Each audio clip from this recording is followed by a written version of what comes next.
আমাদের কিডনি দীর্ঘদিন সুস্থ রাখতে আমরা যে ব্যায়ামগুলো করব তার মধ্যে প্রথম এক্সারসাইজটি হলো এভাবে পা দুটোকে ফাঁক করে হাত দুটোকে এভাবে করে ধরে একবার ডান দিকে ব্যান্ড হবো, একবার বাঁ দিকে ব্যান্ড হবো।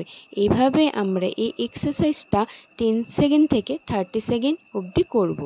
তারপর যে এক্সারসাইজটি করে দেখাবো সেটি এইভাবেই পা দুটোকে ফাঁক রেখে হাত দুটোকে এভাবে করে ধরে সামনে ঝুঁকে একবার ডান দিক একবার বাঁ দিক এইভাবে করে এক্সারসাইজটা করতে হবে। এই এক্সারসাইজটা 10 সেকেন্ড থেকে 30 সেকেন্ড অবধি করতে হবে। তারপর আমরা যে আসনটি করে দেখাবো সেটি হলো ভুজঙ্গাসন। আমরা শুয়ে পড়ব, শুয়ে পা দুটোকে জোড়া করব, জোড়া করে বুকের সাইডে হাত দুটোকে রেখে দিব, রেখে পুরো বডিটাকে সোজা করে তুলে দিব।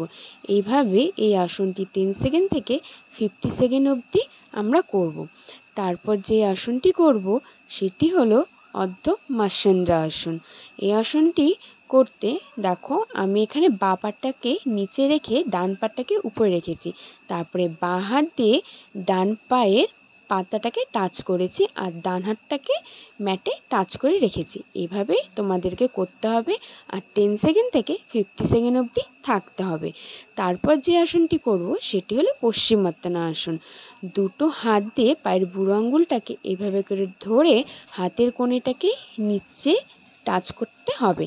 আর যারা টাচ করতে পারবে না তারা হাত দুটোকে পায়ে টাচ করে খালি মাথাটা হাঁটুতে লাগিয়ে রাখবে।